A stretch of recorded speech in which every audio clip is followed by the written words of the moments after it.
Hi, Kieran. How are you? Not too bad. Tassie Grammar, how are you? I'm fantastic, mate. It's been an awesome few days. Yeah, I imagine you're feeling a bit better since you finally got a chance to get up in the air. Yes, I've been up in the air a couple of times now in the past week, so that's pretty cool. Actually, the weather was awesome enough for a few days to finally do it here in Tassie, which is great. So you got those few days of the year that are actually okay in Tasmania to go flying?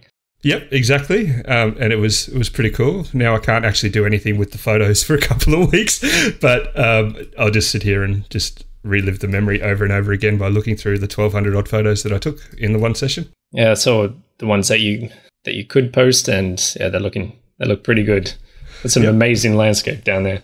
Yeah, definitely. No, I can't wait. Some of the best coastline anywhere that you'll ever see, and the highest dolerite sea cliffs in the world. Actually, I've literally just seen the highest and the second highest in the last few days. So around Tasman Peninsula, plus also Bruny Island, which is pretty cool. Yeah, I'm going to have to get back down to Tasmania sometime soon. When do you think I could head down there? I reckon you should head down next week. Next week? Yeah, next week. What do you think? Yeah, I reckon I can come down to Tasmania and hassle you for a little while. Oh, you're coming? I was going to go to Melbourne. Oh, well. you come to Tassie, I'll go to Melbourne. That sounds good. All right, cool. All right. So, no. I'll stay here for you when you come down. It's okay. Yeah, I could do with a local guide. Otherwise, I might get chased out of town for being a mainlander. Or thrown in the water because you got in somebody's way. Yeah, I don't know the local customs. Cool. So F-Stoppers, our competition on social, is going pretty well. Yeah, that's still running. It's another one of those things I wish I could enter because I love those. The tutorials there are fantastic, and it'd be great to win one of those. The issue with you entering, mate, is your photos aren't good enough. Oh, come on.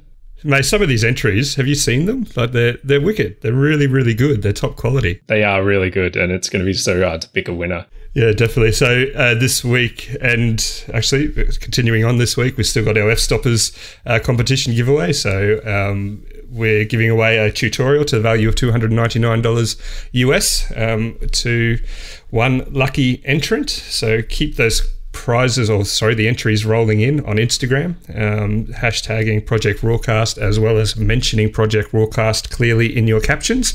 We've got some awesome entries so far to choose from, so keep the quality of these posts rolling in because it's really awesome to see. Going on from that, we also have a show sponsor now. Definitely. Looks really big news for us. And so also some big news for some of our listeners as well, I think here. Look, Nisi Australia have kindly come on board as a show sponsor. So not just an episode sponsor, but also a bit more of a long-term agreement with us, which is fantastic to see. I think Nisi filters, if you've never seen this particular equipment, you really need to go check it out. The build quality of the filters is very much an improvement over any of the other brands that I've ever personally used in the market. The filters themselves just produce such great image quality, and without naming any other brands, but comparing against other brands, the simple lack of color cast and the optical quality of the glass itself of these filters is just absolutely incredible. I can't speak highly enough of them. The other thing that I firmly am a great believer in with Nisi is the amazing support that they have also shown the photography community. They are Nisi Australia, obviously local distributors of these filters. They've actually come on board within the Australian photography community and really become part of the community, which is awesome to see. So, and it's quite evident by their supporting this show as well.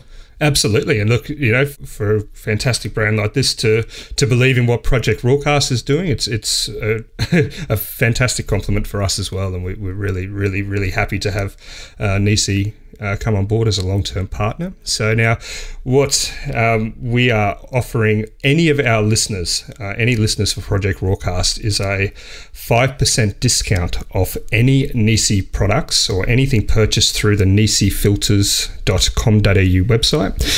To claim this particular discount, all you need to use is the discount or coupon code Project RAWcast at the time of purchase. So as you go through the checkout process, you'll see a clear spot for a coupon code. Use Project RAWcast as your coupon code. So it's one word, PROJECTRAWCAST, just one word, and you'll get a 5% discount off any purchases of any value across their online store. Thank you so much for Nisi, and we look forward to working with you for a very long time into the future. Excellent. Follow up from our last episode, we mentioned some of our inspirations from the photography community. One thing that, just looking back on it as well, I was sort of leaning towards the photographers outside of Instagram and professional photographers from different fields as well. And you showed your inspirations come from your personal connections with different people, and it wasn't just the quality of their photography, even as good as it was, but also just how they were as a person that inspired you. Absolutely, definitely. And it got me thinking as well, just during the week, looking for different inspirations and more about where my inspirations come from. And it made me realize that inspiration can come from just about anywhere, and it doesn't have to be the professional photographers that have been doing it for 20 years and started out in film and moved on to digital and really just capturing the market. It can come from amateur photographers that have only been doing it for a couple of months or even just still learning, and they have their own vision and their own style of shooting, and it can be completely different, and it can inspire other people to go out there and try new things. So just having a look through even our Project RAWcast hashtag as well, there's so many great photos in there, and they're from people that maybe know a bit more about photography and people who are just starting out. There's just amazing photos out there, and it doesn't have to come from the professional field. No, I agree completely. And this is, I think, a point that I touched on in the last episode was that there's so much incredible content out there. So it doesn't take much to go and have a look on Instagram and search through hashtags for some amazing photos, and I think there's so many great content producers out there that it's not hard to consume or to find great images or great photos these days. I think the age of social media has kind of allowed us to consume imagery and image content and stories en masse. It's prior to, say, Instagram or Flickr or Facebook or any of these major photography platforms, magazines were probably a great source of imagery, and a lot of the magazines would tend to work with a certain type of person, which is somebody that's probably got a bit of a high profile. Nowadays with social media, it's so easy to get online and find incredible photos and incredible images from so many different places. Also, just something to mention is if you do find inspiration from any one particular photographer and you want to share your version or your style, it's a good idea even just to throw a mention to those photographers that have inspired you, because it's great to hear that you've inspired others. And so if you can give that back to other photographers and let them know that they've inspired you, it's a great thing that you can do for them. And yeah, it just helps keep the photography community better connected. Definitely. It's quite a compliment to go along to somebody and say, look, your photography is awesome, and it's a real inspiration the way you edit your images, or it's an inspiration the way that you shoot, or it's a really great compliment to actually hand off to somebody. And I think, you're inspiring those people themselves to go out and continue to do that. So I think inspiration can come from so many incredible places, and everybody draws their inspiration in so many different ways that I think it's so easy to look at and find it out there, particularly within the social media community as well. All right, shall we move on to our listener questions? Definitely. Well, we got a couple of really good ones this week. If you don't know, you can submit questions to us via Instagram, via our email address, which can be found on our website as well, or via Facebook. So keep these rolling in. But we've got a couple that we've actually sat on here for the past week. I think these are really great questions that might take quite a while for us to answer personally. So our first one comes from Andrew via email. Now, Andrew has asked a very, very nice question, which is, you guys seem to talk about business a lot with your photography, but how much do you shoot for fun? This is a good question, because I think we both very much feel the exact same way about this one, but you can go for it first, mate.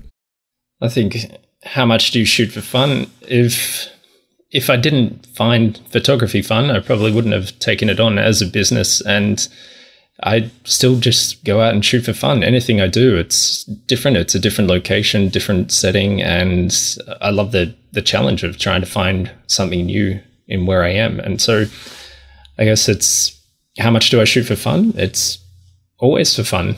But if you're looking at or asking the question in relation to how much of it is paid work or how much of it is I just feel the need to go out and shoot something, I still get out and make the effort to just go and do my own thing. There's the business side of it as well as the passion side of it, and they do mix together, but I do still head out and just shoot because I want to go out and take photos. Yeah, look, I'm the exact same as well. Like I've been lucky enough to be able to combine my other professional life outside of photography in terms of marketing. I specialize in tourism marketing and online marketing with photography as well. So in many ways, I'm lucky that I've been able to combine those two passions together as one thing. I pick up my camera without the intention of having any kind of financial commitment or financial or business commitment all the time. I mean, every weekend pretty much, I jump in the car, I pack my camera gear in the car, my tripods, my drone, and go out and try to find really, really cool places. For me, I think I've also been lucky enough that when I do find cool places and produce great content, my professional life outside of photography has also allowed me to use that content and have financial gain. But my intention isn't always to go out and make money from photography. I genuinely love picking up my camera. I genuinely love going out and taking great images. I love challenging myself. I love constantly improving. And that's something for me with photography is I love to feel like every image is an improvement on my last image. So it's a challenge for me as well. It's a huge passion. It is not just a job, and it's I love it. I love going out and taking photos. I love it. It's just one of those incredible hobbies as well as financially rewarding for me as well. I think that's one thing where focusing on landscape and travel photography, you do get to go out and see new places and see amazing scenery and just really get out of the house, get out of a potentially studio environment, and you're out there in amazing locations and just having fun with it. Yeah, for sure. And I think that's, I'd like to think about this in a different way, that I suppose if you were shooting for a newspaper or some sort of journalist or, those types of things, I wonder if that might be as fun as landscape or tourism or travel photography. I don't know if it necessarily would be. Again, if somebody out there does that type of work, we'd love to hear from you and tell us if you still find that to be fun. But for me, photography is this ongoing journey and learning experience, and constantly challenging myself through either different conditions or just improving editing techniques or anything. It is very much a passion. It's not just a job. I would still do it without the financial benefit. Again, it's not my only source of income, so I'm kind of lucky in that regard. But being able to combine those two passions together is incredible. I mean, if you the old saying here is you never work a day in your life if you enjoy what you're doing, and I think with photography that's very true. I mean, if you genuinely enjoy the journey as much as the photography content, then it's such a hugely rewarding thing personally as well. I think that's something to remember as well. If you do take your photography full time and trying to keep that passion going, you just need to remember why you started that in the first place. And if you do get the chances to be a bit more creative, to go out and make the effort to do it. That's it. Maintaining your creative spark is a big thing as well. I mean, once it becomes a job and it becomes something that's repetitive, it is very often hard to maintain that creativity. So picking up your camera and going out and challenging yourself to constantly be improving, or just producing something that's new and incredible is it's really important, no matter what creative art you're in. But absolutely, definitely important with photography is you've got to maintain that spark and passion for wanting to pick up your camera, because that spark and passion is what leads to creativity. I'd also like to bring up an analogy that I tend to use quite a bit when it comes to photography, something that's probably a bit more relatable to the general public, and that's photography being being very similar to having a passion for cooking or baking cakes, to be more specific. People will have this idea of wanting to be a great cook or a great chef, and they'll start out in their own kitchen, just trying different recipes, making different things. And if they want to take it on as a profession, they probably understand that they're not going to just start a restaurant and be the head chef and be all creating of new recipes. And they're probably going to have to start in a kitchen where they're just making someone else's recipes and listening to someone else's creativity, or having to stick to a particular method. And it's kind of the same with photography. If you're wanting to start out with photography, you start doing your own thing, going out and just taking photos in your own way. But if you want to make it a profession, you may have to listen to other people's creativity. If you've got a client that has a particular style of shooting that they want, or a particular vision that they're going for, you may have to push your creativity to the side a bit. But it doesn't necessarily have to be something that you're not passionate about, because you're still there and you still have those challenges to overcome in order to get the images that the client is after. Yep, definitely. And with any kind of tourism, or as the community kinds of know it, influencer type jobs that I've done here, and particularly some of the longer ones where we're talking 9 and 10 day trips, I can't even begin to count how many times people have said to me, "Oh, that must be, so fun. It's like awesome. You get to just travel around and take photos." I think what people maybe don't understand behind that side is the 20-hour days that we do. They're constantly chasing good light, the travel in between when we're actually taking photos, the effort that it takes to plan those trips, the pressure that's on us from clients to produce content, a certain amount of content. But then outside of just, say, posts that we would maybe do on our Instagram accounts, we've got content that we need to produce for image libraries. We've then got blog posts we need to provide.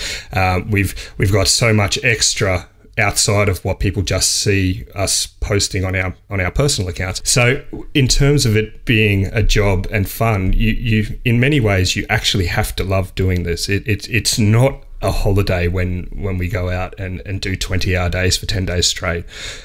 People will probably look at me and say, yes, that it's hard done by, but try doing it and being in that lifestyle yourself. It becomes a job. You get so tired and you get so drained, and the pressure that comes from clients to produce content that they require, but then also the stories that are told around that journey, or the fact that you've got to market a business or a product or a destination in a particular way. That is a job. So if you're not enjoying doing what you're doing, and that becomes part of your life, it's kind of a bit hard. So you have to find the photography side of it really fun to actually be in that lifestyle as well.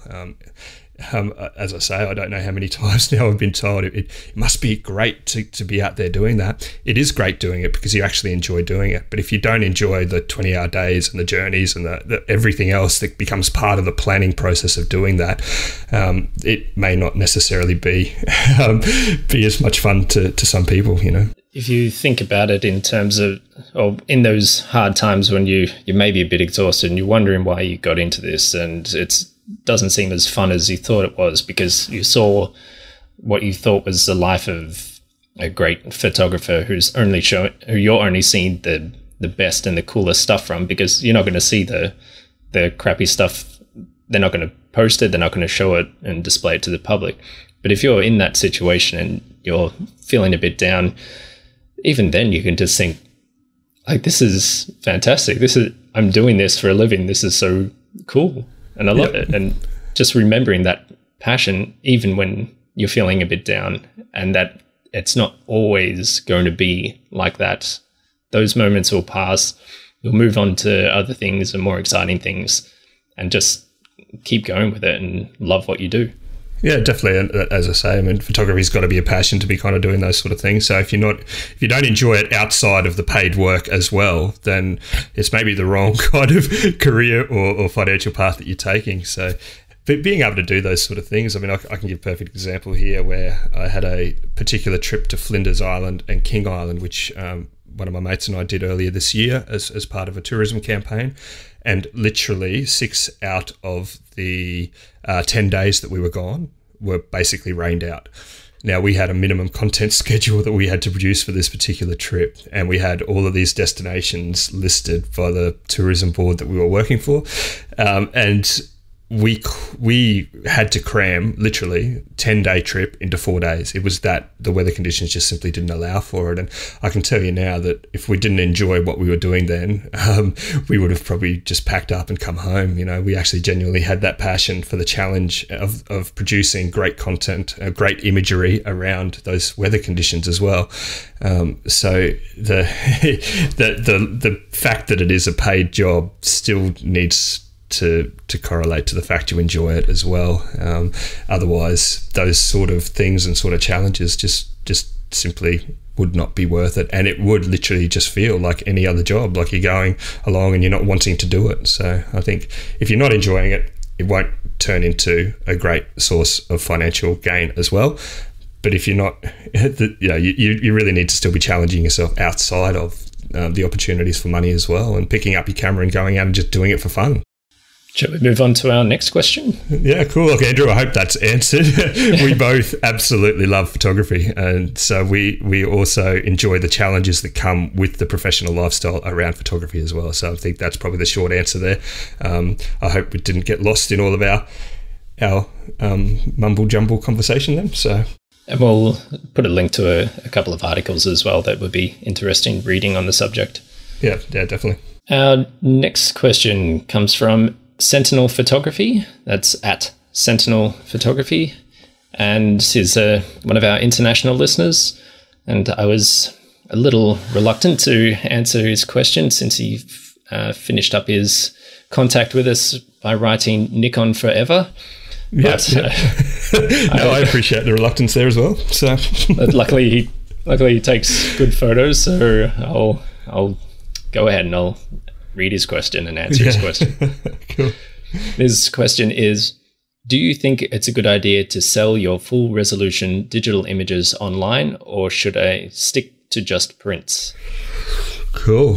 Stacey, this is a good one, mate. So there's so many opportunities to make money from your imagery here, and obviously the print market is highly, highly competitive.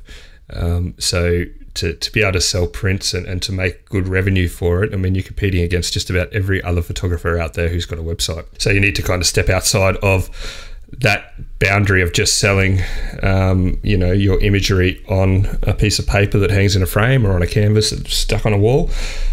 So I'm a firm believer that, yes, you should look at doing this. Now, there's multiple ways of doing so, whether it's through your, say, stock photography parts, so Getty Photography or other stock photography websites that are out there. We'll link to a few of them. So these will, just check the episode guide for these. With selling digital copies of your files, one thing to be aware of is licensing. So once somebody has a copy of your file, what's to prevent that person redistributing that image? So using existing platforms like Getty Photography will kind of allow for that licensing and the back end checking of who's using your images to be done. I'll give another example of this, where one of our local tourism businesses here in Tasmania purchased an image from Getty Photography, which kind of suited their business. Now, what that business then did with this image is they stuck it on a particular distribution platform called the Australian Tourism Data Warehouse, which all the tourism businesses in Australia have got access to. That image then got redistributed through what we call RSS feeds onto a multitude of websites. So basically anybody who taps into this data source then had that image on their website. Getty Photography then sent out notices to many, many businesses who had actually used this image unknowingly. They thought that they had the right to redistribute it on their website, and got a bill of $1,200 each business from Getty Photography because they had actually gone through and used image scanning technology to find where those images are online. So platforms like that kind of allow for that. I know you sell your images in multitudes of ways, Kieran. I mean, what would you think about distribution of digital imagery? Well, I have a library on Getty as well, where I sell images, and I'll also sell images for licensing directly from my websites. If people find an image they like, they can contact me. And I always make sure that I have it clear in writing what the image can and can't be used for. It's kind of makes it easier for people buying the image to know exactly what it's to be used for, because not everyone knows that if you buy an image that you can't print it out, you can't change it in any way, you can't use it for certain things. If you want to use it for those things, and it needs to be clear and it needs to be paid for, because that's something you've done work for and something you need to have in writing and make an agreement for. So with that licensing agreement, how have you developed that? So when you sell, if I was to buy an image of yours today, that licensing agreement where I say that it's only going to be used in a specific way, or you give permission for that, how have you developed that? Well, I talk with the person who wants it, and I find out exactly what they want to use it for and what they might want to use it for as well. So they want to just have it for display on a website, or then I need to say, well, if it's going to be online, are you then going to be using it to share in social media as well?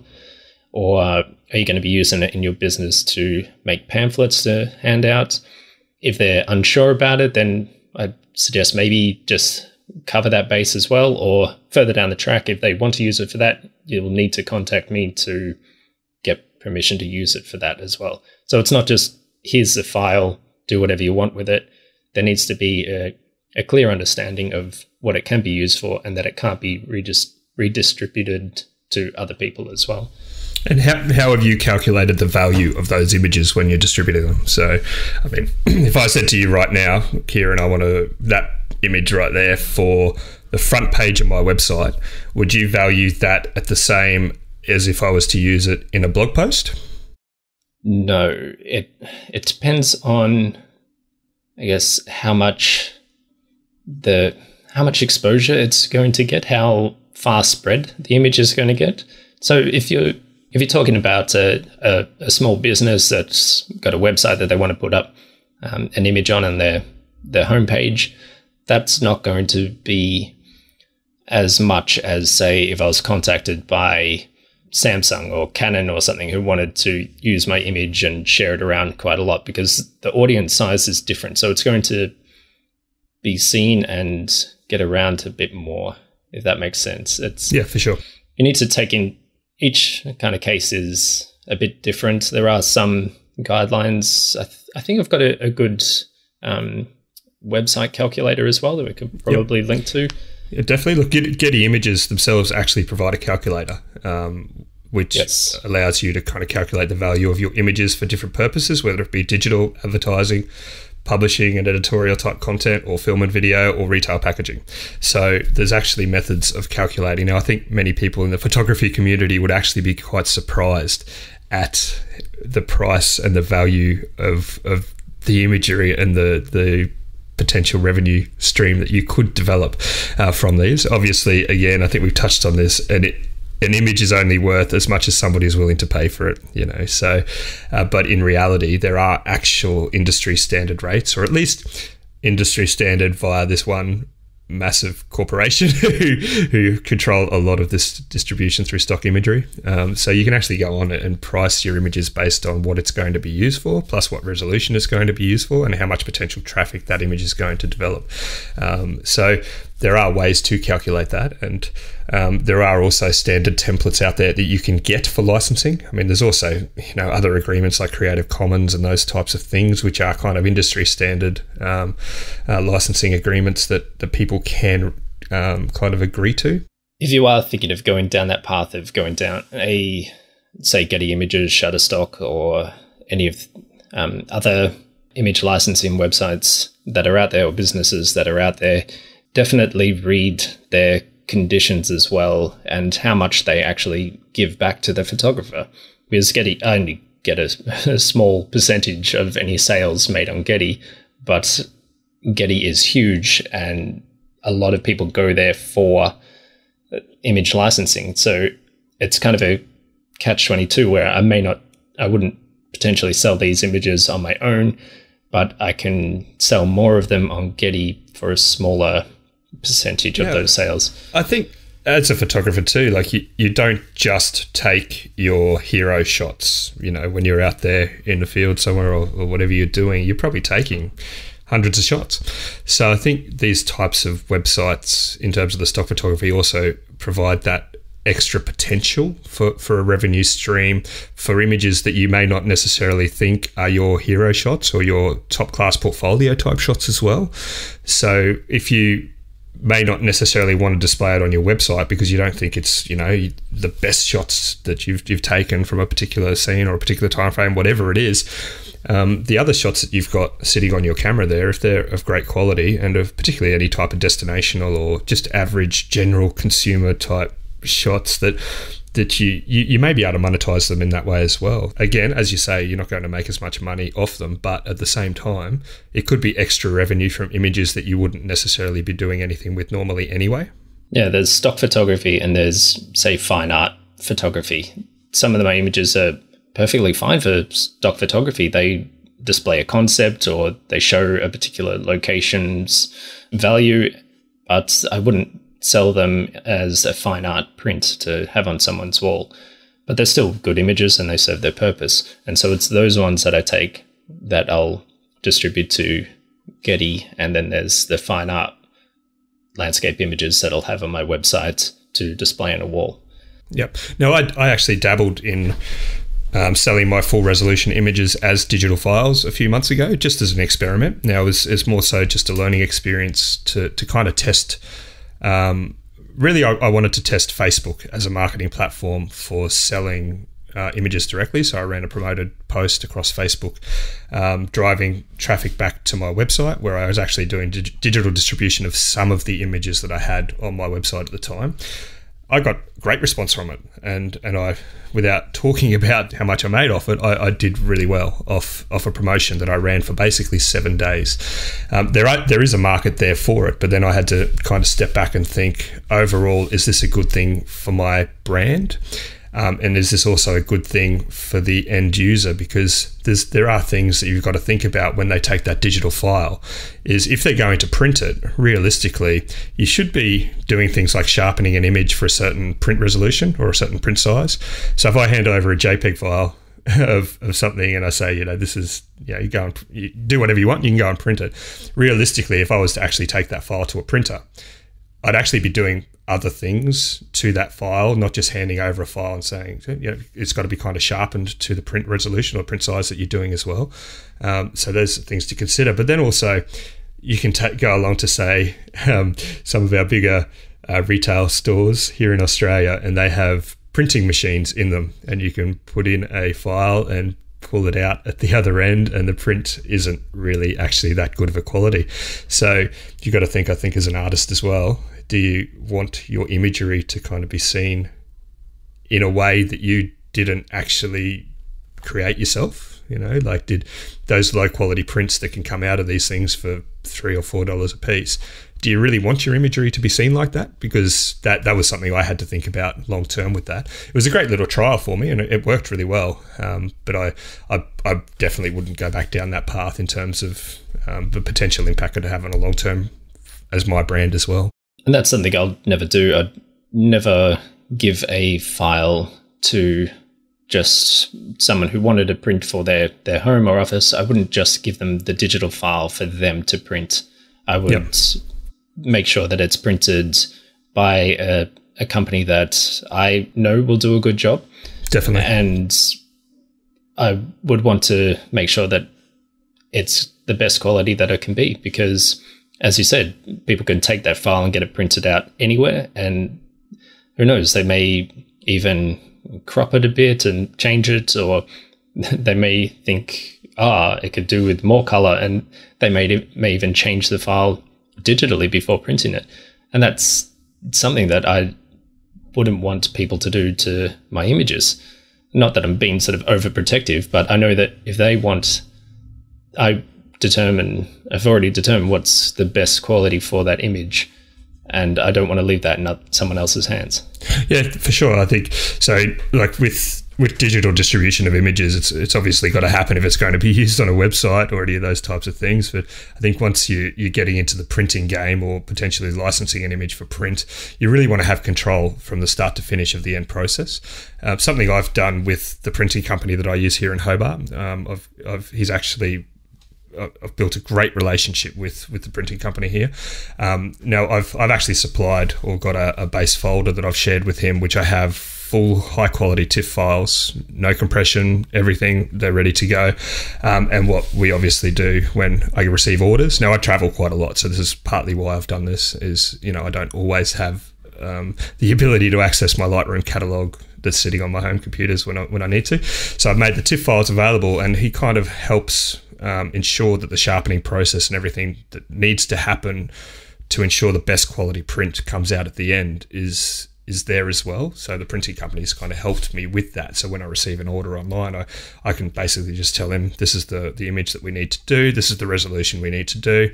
We go through a bit of an email process to ensure that everything happens to the best quality possible. So maintaining that quality control is really important once you've got that digital or print methods, or if you've got your artwork hanging up on a wall, it's important to kind of be proud of what you're delivering at the end, and particularly if the potential's there as well to not even see the print before it's done or before it's sent out to a customer, because quite often these days now, as I say, I would actually have the printing company handle the shipping for me. So I've got a lot of trust there now that I've seen the quality of his work that he does, to ensure that that whole process of really feeling proud of that image when it lands to the customer is still in place as well.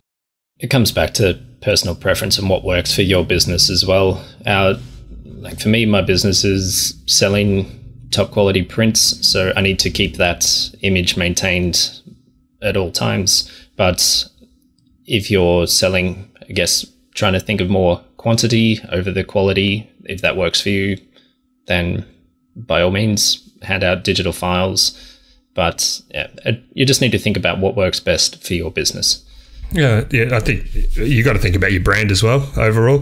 If you want to be known as a great landscape photographer, you want to have control from start to finish of that process, and you don't want to be handing out your JPEG files or your whatever format files over to somebody who's then going to go and print it however they feel like it. You've got to consider that as your art, and really is your business model, I suppose. Is you've got to have that quality control all the way. But there are great ways to sell digital files online. It just depends on what the use is for it. If it's going to be for only for online purposes, and you believe that you can handle the licensing and the potential of ensuring there's no redistribution of that image outside of that individual sale, then it's a fantastic way to generate revenue for your business. Well, thanks, Stacey, for that question. Even though you are a Nikon user, I won't hold it against you, because you do have some great images on out there online. Definitely, mate. I've been following Stacey and Sentinel Photography for a very long time on Instagram, and he's also engaged with me quite a lot. So thanks for sending that question in, mate. Hope we've answered it for you. There's so many ways to make money from your imagery if you really want to. It's just, how do you protect your licensing if you do go down that road of selling digital prints? Is just something, or digital licensing is something to consider. And speaking of Nikon, they've brought out a new camera, have they? Yeah, I think so. I'm pretty sure it's Nikon. It looks like a Nikon. It's got a potato as a body. Yeah. No, look, hang on. We better clarify this. This is just jokes, guys. Don't toast us. we're sure Nikon produce incredible quality cameras. But look, during the week, I saw an article about a guy who created a camera from a potato. I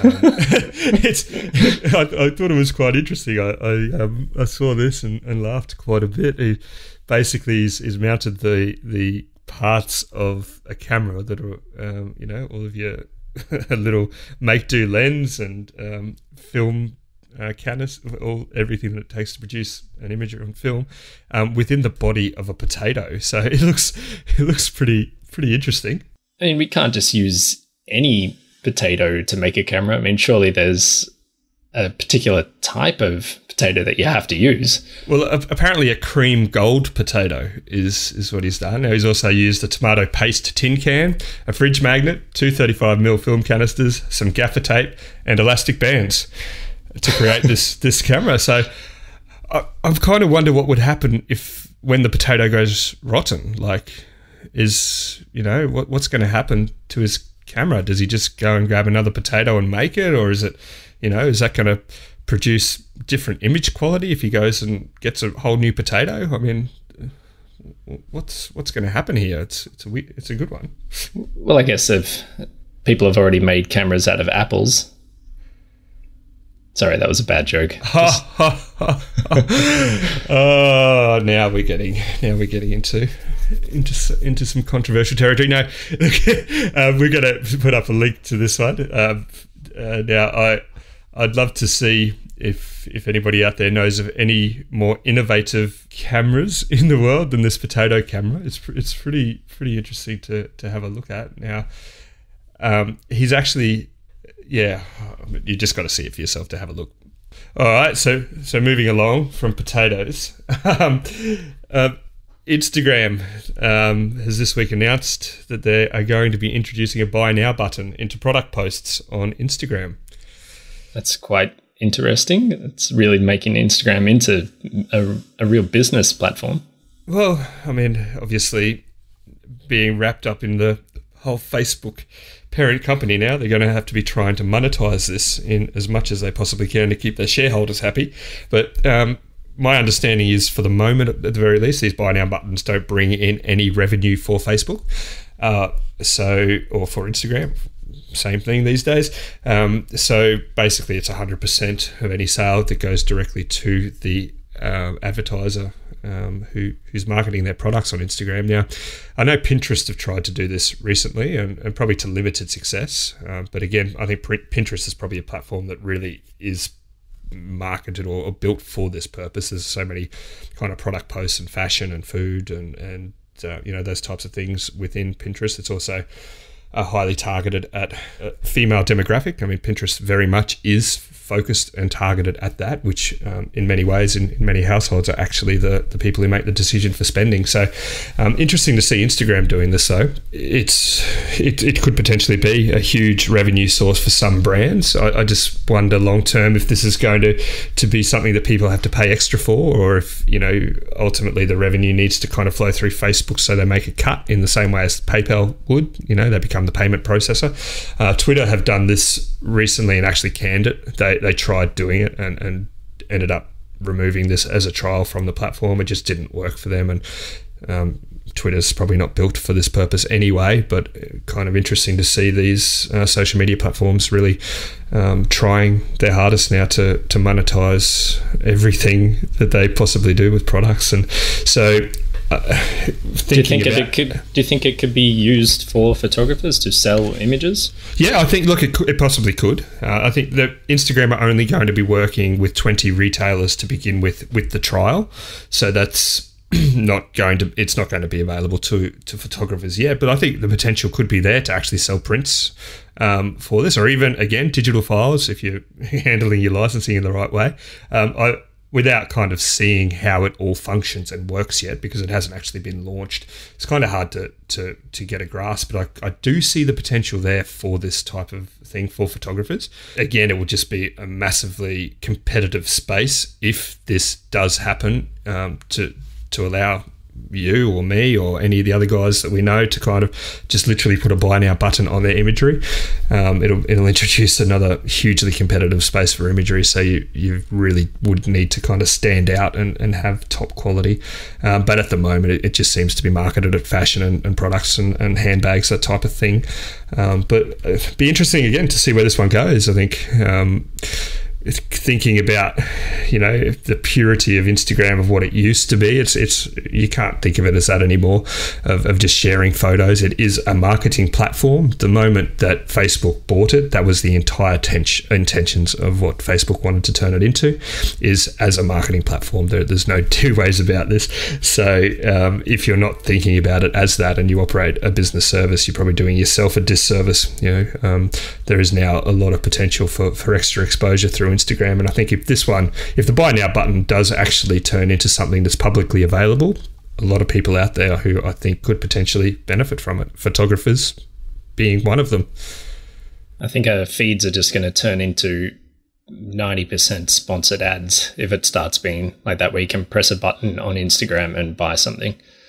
Yeah, I think if you're living in denial and thinking that it's not going to happen, you again, you may not have your eyes open enough to realize what this is all about now. Instagram is now a business, and that you need to think about it like that.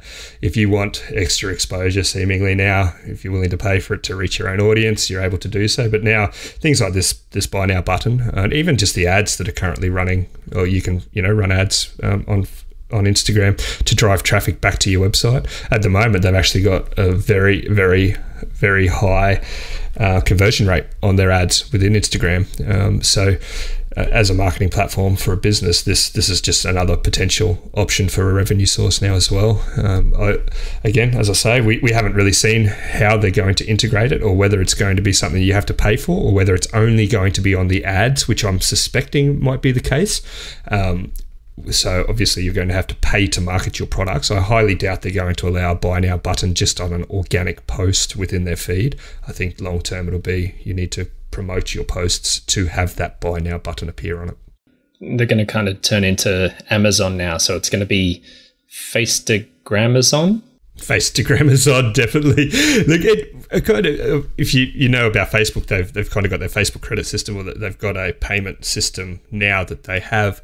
I think this is a next big step in terms of all of the big tech companies going down this path. I know Apple obviously have Apple Pay, where they're now integrating Apple Pay across all of their devices, so iPhone and so forth. Also now in their new MacBooks with the Touch Bar, which just got announced earlier this week, but also now into websites directly. So think about your Touch ID system on your iPhone, or your little fingerprint scanner. That's actually a verification system for who you are. So on a website now, the potential is there, and this is already out there in the wild. You can now buy products directly via Apple Pay, so you don't even need to use your credit card anymore. So my thought behind this is maybe Facebook may use this type of function of the buy now buttons to potentially introduce their own payment systems long term as well. I can kind of foresee that. I don't necessarily think that would happen right at the very beginning of the trial. I think the buy now buttons would just be a trial to see how much traffic that does drive. But long term, they're going to need to make money from that. So it's either going to be driven through paid advertising through their promoted posts, or the buy now button is going to be a system that taps into Facebook's own payment system, where they will make a cut in the middle there somewhere for each sale that happens. Cool. And you're going to be heading off in a couple of weeks to go on a little hiking trip? I am. So, I mean, you're down here next week. Oh yeah, that's right. I am. So we're gonna be doing some stuff together next week. But then the week after that again, off, as I've said a few times now, off on the overland track, which is pretty cool. I've just literally finished buying all my equipment yesterday, which I think I've got everything I need now. I might have a little bit too much, maybe. I don't know. I'm pretty happy with the new little solar panel that I got yesterday. That's, I don't need too much of an excuse to go out and buy gadgets, but being somewhere where there's no electricity has kind of made me think about the best way to be able to charge my batteries and my phone and anything else that I might need along the way. So you definitely need to be able to have a way to charge your batteries when you're taking lots of photos. Yeah, well, I was trying to think about, do I just go and buy a whole heap more camera batteries, or do I invest in a way to charge the ones that I've already got? So I mean, that's something that I've trying to make a decision of. I think I've gone down the road for this particular trip of investing in a way to be able to charge while I'm on the road. So hopefully that all works out. I'm definitely really, really looking forward to this. I wish I was going tomorrow. I can't wait to do this trip. It's something that I've been wanting to do for many years now, and to be able to do it with a couple of other great photographers who are also doing the trip as well is really, really exciting. So yeah, I mean, we're going to get up to some fun next week. Go and explore a few places here in Tassie and find some more waterfalls and some amazing scenery. Yeah, I don't think we'll struggle to do that, and because of all the rain and snow we've had lately, there's going to be plenty of water flowing around the place. So we probably just be able to go 5 minutes from my house and we'll find some more waterfalls, I think. Just to mention everyone to keep entering into our F-Stoppers competition, hashtag and mention Project RAWcast in your caption. We're really enjoying these images that are coming in. So yes, and definitely we draw that next week on Sunday the 13th of November at 6 p.m. Australian Eastern Daylight Time. So stay tuned for the winner of that particular prize. And again, thank you very much to Nisi Australia for coming on board as a show sponsor now. So as we said earlier, for any of our listeners making any purchases through nisifilters.com.au, use the coupon code Project RAWcast to claim a 5% discount. And again, thank you so much, Nisi, for your support. And we look forward to working with you for a very long time. Excellent. Well, I got to go book some flights to Hobart. So we'll leave it here and I'll see you again next week. Definitely. I'll catch you on Wednesday, Mr. Stone. All right. Catch you later. See you, mate. Bye.